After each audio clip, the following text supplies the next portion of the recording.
ವಚನವಾಹಿನಿ ಚಾನೆಲ್ಗೆ ಆತ್ಮೀಯವಾದ ಸ್ವಾಗತ. ಕಳೆದ ತರಂಗಿಣಿಯ ಅಧ್ಯಾಯದಲ್ಲಿ ಕೌಶಿಕನ ವಿರಹ ವೇದನೆ ಹಾಗೂ ಮಹಾದೇವಿಯ ಮನವನ್ನ ಒಲಿಸಲು ವಸಂತಕನಿಗೆ ಆಜ್ಞೆಯನ್ನ ಕೊಡ್ತಾನೆ. ಕೌಶಿಕನ ಆಜ್ಞೆಯ ಮೇರೆಗೆ ಮಹಾದೇವಿಯ ಮನವನ್ನ ಒಲಿಸಲು ವಸಂತಕನು ಮಹಾದೇವಿಯ ಬಳಿ ಹೋದ ನಂತರ ಆಕೆ ಅದನ್ನ ತಿರಸ್ಕಾರ ಮಾಡ್ತಾಳೆ. ಅದಾದ ನಂತರ ವಸಂತಕನು ದಿಕ್ಕು ತೋಚದೆ ಕ್ಷಣಕಾಲ ಅಲ್ಲಿ ಕುಳಿತು ನಂತರ ಕೌಶಿಕ ಮಹಾರಾಜನ ಬಳಿ ಬರ್ತಾನೆ. ಸಿಡಿಲ ಹೊಡಿತಕ್ಕೆ ಗುಬ್ಬಿಯನ್ನ ಬಲಿ ಕೊಡಬೇಡಿ, ತುಂಬು ಪ್ರವಾಹ ತಡೆಯಲು ಕಡ್ಡಿಯನ್ನ ಒಡ್ಡಬೇಡಿ. ನಿಮಗೆ ನಾನು ಬೇಡವಾದರೆ ಈ ಕತ್ತಿಯಿಂದ ಒಂದೇ ಬಾರಿಗೆ ಮುಂಡದಿಂದ ರುಂಡ ಬೇರ್ಪಡುವಂತೆ ಕಡಿದು ಬಿಡಿ. ಕತ್ತಿಯನ್ನ ಕೈಲಿ ಹಿಡಿದು ಎದುರು ನಿಂತ ವಸಂತಕನ ದೀನ ಮುಖವನ್ನ ಕಂಡ ಕೌಶಿಕ ದಿಗ್ಭ್ರಮೆಗೊಂಡ. ಏಕೆ, ಏನಾಯಿತು? ಮಹಾದೇವಿಯನ್ನ ನಿಮ್ಮತ್ತ ಒಲಿಸುವುದು ನನಗೆ ಸಾಧ್ಯವಾಗದು. ಆ ಹೃದಯದಲ್ಲಿ ತುಂಬಿರುವುದು ಮಾತೃವಾತ್ಸಲ್ಯದ ಮಧುರ ಹಾಲೆ ಹೊರತು ಕಾಮದ ಹೆಂಡವಲ್ಲ. ಅಂದಾಗ ಈ ಪ್ರಯತ್ನ ನನಗೆ ಬೇಡವೇ ಬೇಡ. ನನ್ನ ರಸಿಕತೆ ಈ ಸ್ಪರ್ಧೆಯಲ್ಲಿ ಸೋತಿದೆ ಎನಿಸಿದರೆ ನಿಮ್ಮ ಮನಸ್ಸಿಗೆ ಬಂದಂತ ಶಿಕ್ಷೆ ನೀಡಿರಿ. ನಿನ್ನನ್ನು ಶಿಕ್ಷಿಸಿದರೆ ನನಗೆ ಬರುವ ಲಾಭವೇನು ಮಿತ್ರ? ಆಂತರಿಕ ವಿಷಯದಲ್ಲಿ ವಿಚಾರ ವಿನಿಮಯ ಮಾಡಲಿಕ್ಕೆ ಇರುವ ಏಕೈಕ ನೇಹಿಗನೆಂದರೆ ನೀನೊಬ್ಬನೇ. ನಿನ್ನನ್ನು ಕಳೆದುಕೊಳ್ಳುವ ಮೂರ್ಖ ಯತ್ನ ಬೇಡ. ಸಿಟ್ಟಿನಲ್ಲಿ ಅಂದುದನ್ನ ಮರೆತು ಬಿಡು. ಕೌಶಿಕ ಕತ್ತಿಯನ್ನ ಕಿತ್ತೆಸೆದು ವಸಂತಕನನ್ನ ಅಪ್ಪಿದ. ಮಹಾರಾಜ, ನಿನ್ನನ್ನ ಅಳೆಯಲು ನನಗೆ ಸಾಧ್ಯವಾಗುತ್ತಿಲ್ಲ. ನೀನು ಎಲ್ಲ ದೃಷ್ಟಿಯಿಂದಲೂ ಆದರ್ಶ ಪುರುಷ.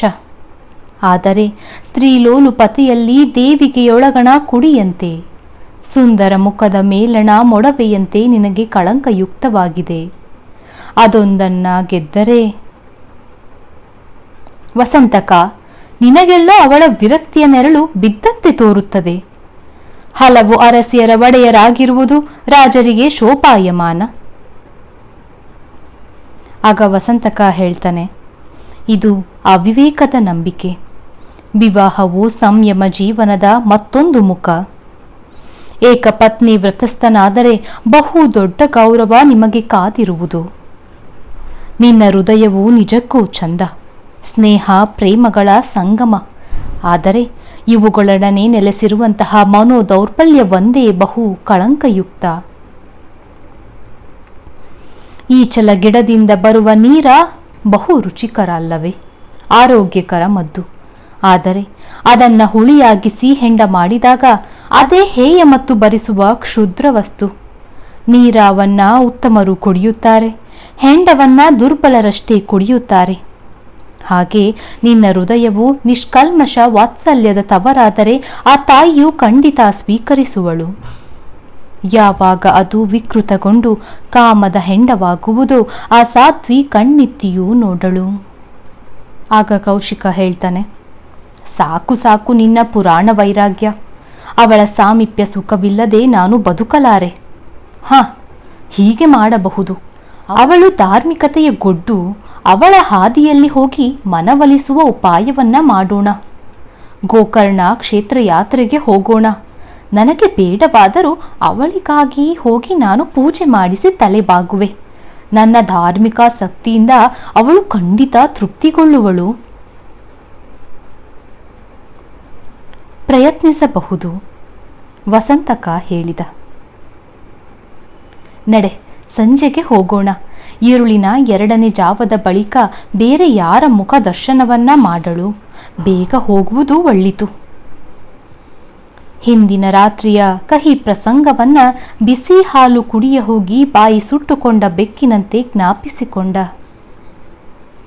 ಮಹಾದೇವಿ ಸಂಜೆಯ ಹೊಂಬೆಳಕಿನಲ್ಲಿ ವಚನವೊಂದನ್ನ ಗುಣಗುಣಿಸುತ್ತಾ ಪ್ರಶಾಂತ ಭವನದ ಉದ್ಯಾನದಲ್ಲಿ ಅಡ್ಡಾಡುತ್ತಿದ್ದಳು. ಮಹಾರಾಜರು ಬರುತ್ತಿರುವರೆಂದು ಶಿವಕಾಮಿನಿ ತಿಳಿಸಿದಾಗ ಮಹಾದೇವಿಗೆ ಕೌಶಿಕನು ವಸಂತಕನೊಡನೆ ಬರುವುದು ಕಾಣಿಸಿತು. ಅರ್ಚನೆ ಅಧ್ಯಯನ ಮುಗಿದವೇ? ಕೌಶಿಕ ಮುಗುಳ್ನಗುತ್ತಾ ಕೇಳಿದ. ರಮ್ಯವಾದ ವಾತಾವರಣದಲ್ಲಿ ತಿರುಗಾಡುತ್ತಿದ್ದ ಆಕೆಯ ಮುಖದ ಮೇಲೆ ಪ್ರಸನ್ನತೆಯ ಪುಷ್ಪ ಅರಳಿತ್ತು. ಮಲ್ಲಿಕಾ ಮಂಟಪದಲ್ಲಿ ಕೌಶಿಕನು ಕುಳಿತ. ಸಮೀಪದ ಶಿಲಾಸನವನ್ನ ತೋರಿ ಮಹಾದೇವಿಗೆ ಕುಳ್ಳಿರಲು ಸೂಚಿಸಿದ. ನನ್ನ ಮಗ್ಗುಲಲ್ಲೇ ಕುಳಿತುಕೊಳ್ಳಬಾರದೆ ಎಂದು ಅಂತರಂಗ ಮಿಡಿಯುತ್ತಿದ್ದರೂ ಹೇಳುವ ಧೈರ್ಯವಾಗಲಿಲ್ಲ. ಎಡಮಗ್ಗುಲಲ್ಲಿ ಇದ್ದಂಥ ಶಿಲಾನಾಸದ ಮೇಲೆ ವಸಂತಕ, ಬಲೆಗಡೆಯ ಶಿಲಾನಾಸದ ಮೇಲೆ ಮಹಾದೇವಿ ಕುಳಿತರು. ವ್ಯವಸ್ಥೆಯು ತೃಪ್ತಿಕರವಾಗಿದೆಯೇ ಎಂದು ವಿಚಾರಿಸಿಕೊಂಡು ಹೋಗಲು ಬಂದೆವು. ಕೌಶಿಕನು ಹಸನ್ಮುಖಿಯಾಗಿಯೇ ಕೇಳಿದ. ತಮ್ಮ ಕೃಪೆಯಿಂದ ಯಾವ ಕೊರತೆಯೂ ಇಲ್ಲ. ಬಂಗಾರದ ಪಂಜರ, ಬಯಸಿದಲ್ಲಿಯೇ ಎಲ್ಲವೂ ಕೈಗೆ ಸಿಗುವ ವ್ಯವಸ್ಥೆ. ಬಹು ಸೂಚ್ಯವಾಗಿ ಮಹಾದೇವಿ ಹೇಳಿದಳು. ಈ ಮಾತಿನ ತೀಕ್ಷ್ಣತೆ ಕೌಶಿಕನಿಗೆ ಬಡಿಯದಿದ್ದರೂ ವಸಂತಕನಿಗೆ ಸೋಂಕಿತು. ಅವನು ನಕ್ಕು ಹೇಳಿದ. ತಾವು ಸಂತೃಪ್ತರಾಗಬೇಕೆಂಬುದು ಪ್ರಭುಗಳ ಅಪೇಕ್ಷೆ. ಇಷ್ಟೇ ಅಲ್ಲ, ತಮಗೆ ದೇವರು ಆಧ್ಯಾತ್ಮ ಎಂದರೆ ಬಹು ಆಸಕ್ತಿ ಇರುವ ಕಾರಣ ಗೋಕರ್ಣ ಸಂದರ್ಶನಕ್ಕೆ ಹೋಗಿ ಬರೋಣವೆಂದು ಇಚ್ಛಿಸುತ್ತಿದ್ದಾರೆ. ಪ್ರಭುಗಳ ಔದಾರ್ಯಕ್ಕೆ ಚಿರಋಣಿ. ಆದರೆ ನಮ್ಮ ಧರ್ಮದ ಪ್ರಕಾರ ಯಾವ ತೀರ್ಥಕ್ಷೇತ್ರ ಯಾತ್ರೆಯೂ ಬೇಕಾಗಿಲ್ಲ. ಹೋಗುವುದು ಸಹ ನಮ್ಮ ತತ್ವಕ್ಕೆ ವಿರುದ್ಧವಾದ ಕಾರಣ ಸೌಮ್ಯವಾಗಿ ನಿರಾಕರಿಸುತ್ತೇನೆ. ಉತ್ತಮ ಹಾಲನ್ನ ಮನೆಯಲ್ಲಿರಿಸಿಕೊಂಡು ಅದನ್ನ ಸಂಸ್ಕರಿಸಿ ಶುದ್ಧ ತುಪ್ಪವನ್ನ ಮಾಡಿಕೊಳ್ಳಲಾರದೆ ಬೆಣ್ಣೆಗಾಗಿ ಪಾತ್ರೆ ಹಿಡಿದು ಅಲೆದು ಕಡೆಗೆ ಅಶುದ್ಧ ಬೆಣ್ಣೆಯನ್ನ ಪಡೆಯುವುದು ಅರ್ಥಹೀನ ಪ್ರಯತ್ನವಷ್ಟೇ. ಅದೇ ರೀತಿ ಪೂಜೆಗೆ ಸರಳ, ಸುಲಭ, ಸಮರ್ಪಕವಾಗಿರುವಂತಹ ಅರ್ಥಗರ್ಭಿತ ತತ್ವವುಳ್ಳ ಇಷ್ಟಲಿಂಗವನ್ನ ಬಿಟ್ಟು ಕ್ಷೇತ್ರಲಿಂಗಗಳಿಗಾಗಿ ಅಲೆಯುವುದನ್ನ ಶರಣರ ಧರ್ಮವು ಮನ್ನಿಸದು. ಅಂದರೆ ನೀವು ಪ್ರತಿನಿತ್ಯ ಪೂಜಿಸುವುದು ಲಿಂಗವನ್ನೇ ಅಲ್ಲವೇ? ಮಹಾದೇವಿಯ ನಿರಾಕರಣೆಯಿಂದ ನಿರಾಶನಾದ ಕೌಶಿಕ ಆದರೂ ಕುತೂಹಲದಿಂದ ಪ್ರೇರಿತನಾಗಿ ಕೇಳಿದ. ನಾವು ಪೂಜಿಸುವುದು ಇಷ್ಟಲಿಂಗವನ್ನು, ಸ್ಥಾವರ ಲಿಂಗವನ್ನು ಅಲ್ಲ. ಎರಡೂ ಸಂಕೇತಿಸುವುದು ಒಂದನ್ನೇ ಅಲ್ಲವೇ? ಸ್ಥಾವರ ಲಿಂಗವು ಸಂಕೇತಿಸುವುದು ತ್ರಿಮೂರ್ತಿಗಳಲ್ಲಿ ಒಪ್ಪನಾದಂತಹ ಶಂಕರನನ್ನ, ಇಷ್ಟಲಿಂಗವು ಸಂಕೇತಿಸುವುದು ಪರಾತ್ಮರ ವಿಷಾತ್ಮನನ್ನ. ಸ್ಥಾವರ ಲಿಂಗ ಪೂಜಕರು ಶೈವರು, ನಾವು ಲಿಂಗವಂತರು. ಶೈವರೆಲ್ಲರಿಗೆ ಸಮಾನವಾದ ದೀಕ್ಷಾ ಸಂಸ್ಕಾರವಿಲ್ಲ. ಅವರಲ್ಲಿ ವರ್ಣಾಶ್ರಮ ವಿಭಜನೆ ಇದೆ. ನಮ್ಮಲ್ಲಿ ವರ್ಣ ವಿಭಜನೆ ಸಲ್ಲದು. ಮೇಲು ಕೀಳೆಂಬ ಜಾತಿ ಭೇದ, ಹೆಣ್ಣು ಗಂಡೆಂಬ ಲಿಂಗಭೇದ, ಗೃಹಸ್ಥ ಸನ್ಯಾಸಿ ಎಂಬ ಆಶ್ರಮ ಭೇದಗಳಿಲ್ಲದೆ ಎಲ್ಲರಿಗೂ ಸಮನಾಗಿ ಲಿಂಗ ದೀಕ್ಷಾ ವಿಧಿ ಇದೆ. ನಮ್ಮ ಧರ್ಮದ ಪ್ರಕಾರ ಹೆಣ್ಣು ಶೂದ್ರಳಲ್ಲ, ಪುರುಷರಂತೆ ಧರ್ಮ ಸಂಸ್ಕಾರಕ್ಕೆ ಯೋಗ್ಯಳು. ಇದೆಲ್ಲ ಬಹಳ ಹೊಸತು ಮಹಾದೇವಿ. ರಜಸ್ವಲೆಯಾಗುವ ಹೆಣ್ಣನ್ನ ಪುರುಷ ಸಮಾನಳು, ಧಾರ್ಮಿಕ ಸಂಸ್ಕಾರಕ್ಕೆ ಯೋಗ್ಯಳು ಎಂಬುದು ಹಾಸ್ಯಾಸ್ಪದ. ಸ್ತ್ರೀ ಜನ್ಮದಲ್ಲಿ ಮುಕ್ತಿ ಸಾಧ್ಯವಿಲ್ಲ. ಆಕೆ ಪುರುಷ ಶರೀರವನ್ನ ಹೊತ್ತೇ ಮುಕ್ತಿ ಪಡೆಯಬೇಕು. ಪ್ರಭು, ಶರೀರ ರಚನೆಯಿಂದ ಸ್ತ್ರೀ ಪುರುಷ ಎಂಬ ಭೇದ ಉಂಟೆ ವಿನಃ ಆತ್ಮದಲ್ಲಲ್ಲ. ಆತ್ಮವು ಹೆಣ್ಣಲ್ಲ, ಗಂಡಲ್ಲ. ಅಂದಾಗ ಹೆಣ್ಣು ಮುಕ್ತಿಗೆ ಅನರ್ಹಳು ಎಂಬುದಕ್ಕೆ ಅರ್ಥವೇ ಇಲ್ಲ. ದೊಡ್ಡವರ ದರ್ಶನಕ್ಕೆ ಹೋಗುವಾಗ ರಥವೇರಿ ಫಲ ಪುಷ್ಪಗಳೊಡನೆ ಹೋಗುವೆವು. ಶರೀರವು ರಥದಂತೆ, ಇಂದ್ರಿಯಗಳು ರಥದ ಕುದುರೆಗಳು, ಬುದ್ಧಿಯೇ ಸಾರಥಿ. ಸದ್ಗುಣಗಳು ಫಲ ಪುಷ್ಪಗಳು. ಮಹಾನುಭಾವರ ಬಳಿಗೆ ನಾವು ಹೋಗುವೆನೇ ಹೊರತು ರಥ, ಕುದುರೆ, ಸಾರಥಿ ಇವುಗಳಲ್ಲ.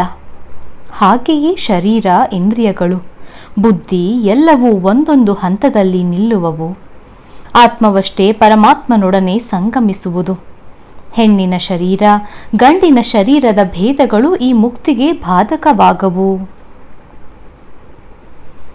ಬಹಿಷ್ಠೆಯಾಗುವುದು ಪಾಪದ ಫಲವಲ್ಲವೇ? ಬಹಿಷ್ಠೆಯಾಗುವುದು ಪಾಪವಾದರೆ ಅದು ತಡೆದು ಹುಟ್ಟುವಂತಹ ಮಗುವು ಪಾಪದ ಫಲವಾಗಬೇಕಾದೀತು. ಆಗ ಪುರುಷನು ಪಾಪಿಯೇ.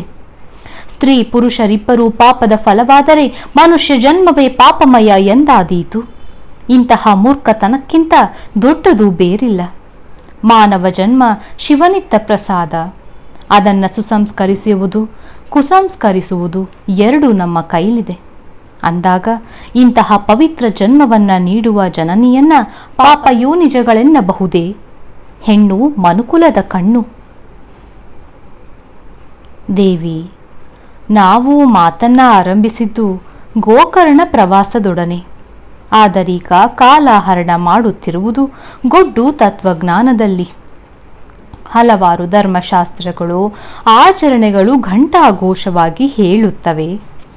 ಗಂಗಾ ನದಿಯ ಸ್ನಾನ, ಸಮುದ್ರ ಸ್ನಾನಗಳು ಪಾಪನಾಶಕ ಸಾಧನೆಗಳು. ಎಷ್ಟೋ ಜನ್ಮಗಳ ಪುಣ್ಯ ವಿಶೇಷದಿಂದ ಅವು ಲಭ್ಯವಾಗುವವು ಎಂದು. ಅಜ್ಞಾನ, ಅವಿವೇಕಯುಕ್ತ ನಂಬಿಕೆ ಇದು. ಇಲ್ಲಿ ಮಾಡಿದ ಪಾಪಗಳನ್ನ ತೊಳೆದುಕೊಳ್ಳಲು ನೀವು ಕಾಶಿಗೆ ಹೋದರೆ ಅಲ್ಲಿದ್ದು ಪಾಪವನ್ನ ಮಾಡಿದವರು ತಮ್ಮ ಪಾಪವನ್ನ ಕಳೆದುಕೊಳ್ಳಲು ಎಲ್ಲಿಗೆ ಹೋಗಬೇಕು? ಮನಸಾರಿ ನಕ್ಕಳು ಮಹಾದೇವಿ. ಆ ಹೂನಗೆ ಕೌಶಿಕನಿಗೆ ತುಂಬಾ ಮೋಹಕ ಎನಿಸಿತು. ಮಾತನ್ನೇ ಮರೆತು ಆಕೆಯನ್ನ ದಿಟ್ಟಿಸಿದ. ಪಾಪವನ್ನ ಕಳೆದುಕೊಳ್ಳುವುದು ಅಷ್ಟು ಸುಲಭವಾದ ಸಾಧನೆಯಲ್ಲ. ನೀರಿನ ಸ್ನಾನವು ಕೇವಲ ಮೈಕೊಳೆಯನ್ನ ತೊಳೆದೀತು, ಅಂತರಂಗದ ಮಲಿನತೆಯನ್ನಲ್ಲ. ಅಂತರಂಗ ಸಂಬಂಧಿಯಾದ ಪಾಪವು ಹೋಗಬೇಕಾದರೆ ಮಾಡಿದ ತಪ್ಪಿಗೆ ಪರಿತಾಪಪಟ್ಟು ಪಶ್ಚಾತ್ತಾಪದ ಕಣ್ಣೀರಿನಲ್ಲಿ ಮಿಂದು ಸತ್ಕೃತಿಗಳನ್ನ ಮಾಡಬೇಕು. ಜಡದಿಂದ ಚೈತನ್ಯವು ಶುದ್ಧವಾಗದು, ಚೈತನ್ಯದಿಂದ ಜಡವು ಪವಿತ್ರವಾಗುವುದು. ಅಂತೆಯೇ ಸೃಷ್ಟಿಯ ಗಂಗಾ ನದಿಯ ನೀರಿಗಿಂತಲೂ ಸಹೃದಯ ಭಕ್ತಿ ಗಂಗೆಯೇ ಶಿವನಿಗೆ ಪ್ರಿಯ. ಒಂದೇ ಊರಿನಲ್ಲಿ ಒಂದೇ ವೃತ್ತಿಯಲ್ಲಿದ್ದು ಮನಸ್ಸಿಗೆ ಬೇಸರವಾಗಿ ಯಾವಾಗಲಾದರೊಮ್ಮೆ ತೀರ್ಥಕ್ಷೇತ್ರಕ್ಕೆ ಹೋಗಿ ಬಂದರೆ ತಪ್ಪೇನು ದೇವಿ? ಇಲ್ಲಿ ನಮ್ಮ ದೃಷ್ಟಿಕೋನ ಬಹುಮುಖ್ಯ. ತೀರ್ಥಯಾತ್ರೆಗೆ ಹೋಗಿ ಉದ್ಧಾರ ಮಾಡಿಕೊಳ್ಳುತ್ತೇವೆ, ಪಾಪವನ್ನ ನಿರ್ಮೂಲನ ಮಾಡುತ್ತೇವೆ ಎಂದರೆ ಶರಣ ಧರ್ಮವು ಈ ನಂಬಿಕೆಯನ್ನ ಅಲ್ಲಗಳೆಯುವುದು.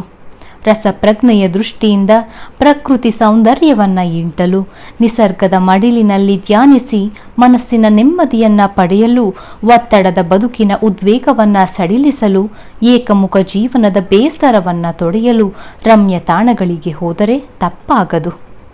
ಆದರೆ ತನ್ನಂತರಂಗವನ್ನ ಬಿಟ್ಟು ಮತ್ತೆಲ್ಲೋ ದೇವರನ್ನ ಅರೆಸುವುದನ್ನ ಮಾತ್ರ ನಾನು ಒಪ್ಪುವುದಿಲ್ಲ.